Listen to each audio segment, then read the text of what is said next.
And so this guy says, oh, email him back and forth. He says, that's great. I'm going to write a script. And, and he sent this crazy 20-page script with it was like a Unabomber manifesto, and I wrote the guy. Hope the future generations can get this urge, stay woke, youngin', and avenge these nerds. Welcome back to another episode of Nerds and Rounds, guys. This is your host Sebastian. It's your boy Law. Anybody Tone from across the hall. And today, again, we have another creative series for you guys. And again, we thank you guys all for the support for the creative series. This creative series has been set up for a long time, and we're excited to have this gentleman on to talk about how he got into the world of comics, how did he start his comics, which is the Lord of the Cosmos, which has some great art, great story, great lore to it. 3 issues that are out. We want to welcome the one, the only, Jason Lenox. Jason, what's up? How's it going, Nerds of the Round Table? I appreciate it. Good. Yes, thanks for coming on. Thank you. Yeah, man. I appreciate you having me. It's a privilege. I appreciate it. So, Jason, we like to talk to all of our creators and get to know their comic book origin story. You know, Spider-Man has his origin story. Batman has his origin story. So what is the origin story for Jason Lenox? How did you get into comics, and what was the inspiration for creating the concept in the comic Lord of the Cosmos? So I had done a lot of art as a kid. I had gone to a scholarship program for Artists for Gifted Kids, and I ended up not going to art college. I ended up going to a more traditional regular college in rural Pennsylvania called Shippensburg. I got a bachelor's degree in business administration, so I know how to sell things, right? So my day job, my Clark Kent identity is I sell commercial heating and cooling equipment like air conditioning and gas furnaces and stuff, which is, we can have a podcast about that. It's fascinating. Talk about Sears. Right? So that's my day to day. I kind of got away from art, and then I don't know, about 11 years ago, I kind of had kind of my origin moment where I really started to miss doing art, and I had got involved in supporting a crowdfunder for a friend. What must have been around 2009. It was a very early version of Indiegogo, and I donated some money to help a project. At that time, it was very novel. I was like, support my project. And I was like, oh my God, I will support this. And I'm on the mailing list. And so around this time, around 2009, 2010, I'm kind of feeling the itch to draw again. And I had gotten some pencils and tools back out. I just started drawing some real basic things. And around 2011, I'm working, but I didn't have much direction. And I got an email from Indiegogo that they were doing a movie about a dungeon master and a guy playing Dungeons and Dragons. And I wrote them back and said, I have some art from an old portfolio from school.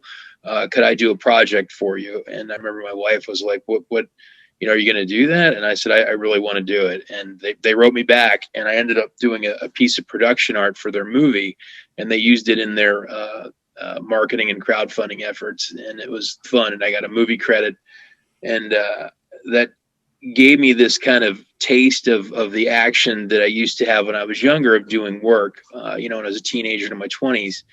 And I kind of started out in my art world, my origin story. And I was on a bulletin board, which no longer exists, for Heavy Metal Magazine. And I started talking to some fans, and we spent a lot of our time really ripping on the editorial direction of the book.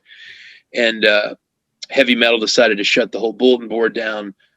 They wanted to be on social media, and I think they were tired of their own website being used to rip on them by fans. And so these two fellows spoke to me and said, well, let's make a short story and submit it to Heavy Metal. And it was really weird. And I did an interview with another fellow the other week, and I had to go look this up. I can send it to you guys. It was really bizarre. I pitched a really simplistic story idea to the fellow that said he was a writer. His name was Intone Flux. That was his handle. Never got his real name. And I said the general gist of this story would be that some soldier exterminator types are chasing a creature around the planet, and we see it from their point of view, and they hunt down this creature, and as they're going to kill it, we realize it's a person, and that the exterminators are bugs. Kind of like a real basic 50s outer limits. Yeah. A real simple hook. And so this guy says, email him back and forth. He says, that's great. I'm going to write a script. And, and he sent this crazy 20-page script with it was like a Unabomber manifesto, and I wrote the guy. I really had a simple idea. I said, I'm confused.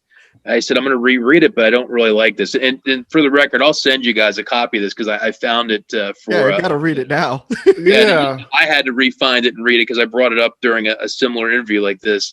And the guy wrote me back an expletive, go F yourself, you're stupid, don't you dare steal my ideas, I never want to speak. And it was like crazy. And then the other guy was a letterer, and he goes, I can write. He goes, I think the idea you have was pretty basic. Let me write you, let's like this as a script. So that fellow, his name was David. He wrote the script, and we made this 5-page spec story, and we submitted it to Heavy Metal, and I laugh about it ever since then. And I talked to some people at Heavy Metal about it, and they've laughed when I've mentioned it to them, some freelancers and artists and stuff about it. But they were like, we might get to use it in like 10 years, which ironically is around now. And I remember thinking, okay, if I keep waiting for these people to help me, I'm going to never be helped. Yes. And it was kind of, that was kind of another moment for me in this origin story that you asked for. And this was around 2012, late 2011, early 2012. And I said, we've got the technology with printing. Why don't I take this? We'll make some more material and we'll make a book. And I forgot part of the story. We made a second 11-page story after that. So we had 2 stories submitted in both. So I got this 10-year wait after we did both. So I had enough for a small book. And I took the materials to a printer. We got a price, and I did my first Kickstarter, which was my first of 11 in 2012. Wow. And we raised $1,000 to do some work for this book. And again, at that time, it was, people were like, why are you using this? What is this? What is Kickstarter? What is crowd? It was still, it was very new at the time, a decade ago. And I made the book, and I reached out to some people in the comic book community, and I did my very first comic book show as a vendor, the 2012 Scranton, Pennsylvania Comic-Con, which was a one-day Sunday show. And at that point, that was kind of like I was off to the races. And, since then, I've done a lot of stuff, and I've grown the Jason art world, the art brand, and, a lot of people know me for Lords of the Cosmos, and that was a kind of a bigger project that I started to think about around 2015, 2016. And I was doing construction management at that time before I got into the heating and cooling sales. And my boss at the time was like, I don't want you talking about this art. So, of course, I was at a job site with our carpenters, and the homeowner we were at was into Robotech and a lot of 80s stuff. So, of course, we're talking about comics and art, and he lives locally. And he's like, I'm writing comics. And I said, I have this idea. You like 80s stuff. It's called Lords of the Cosmos. So I pitched this idea to him. And he said, wow, we should work on that. Can I get my other friend involved that he lives in Los Angeles? He does TV and movie stuff. And I said, sure. So that's Dennis. And we got Dennis and Jason both involved. And, we started putting Lords of the Cosmos together. And, we're 4 issues deep into it. Since then, we just finished the Kickstarter for issue 4 in February. So nice. Awesome. Congrats. Thank you. No, so now we're working on issues 5 and 6 simultaneously. I just did a body count in the last book. We had 21 people worked on the last book. So it's strange now, doing some of these interviews, 10 years into this art thing, at this phase of my life. And, to think that, I was kind of stumbling around trying to find people. And at this point I have 2 inkers to ink my work. I work with multiple colorists, graphic designers, sculptors, designers.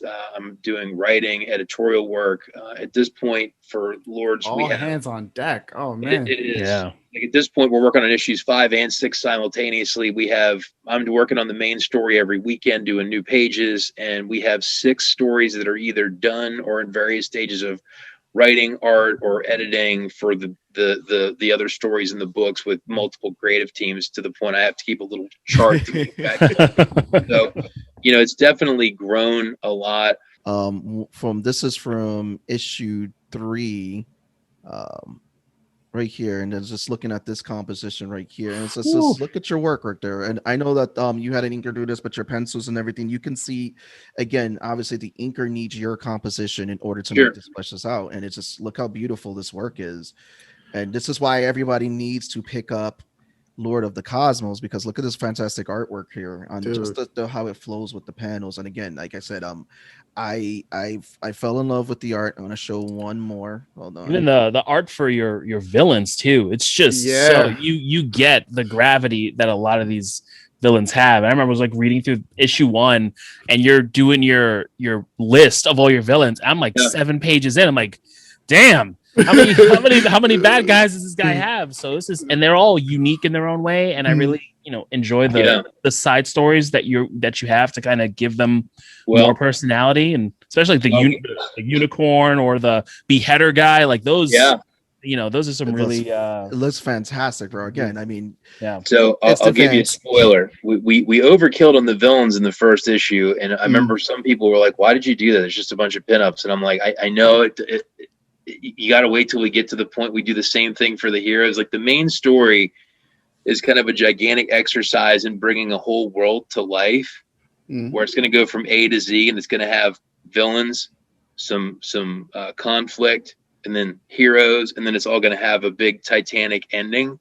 And the side stories enable us to do that. So if you like the villains, I really, really think you're going to like the heroes, because there's a complete mirror image of like a very unique group of bizarro heroes that oppose these guys.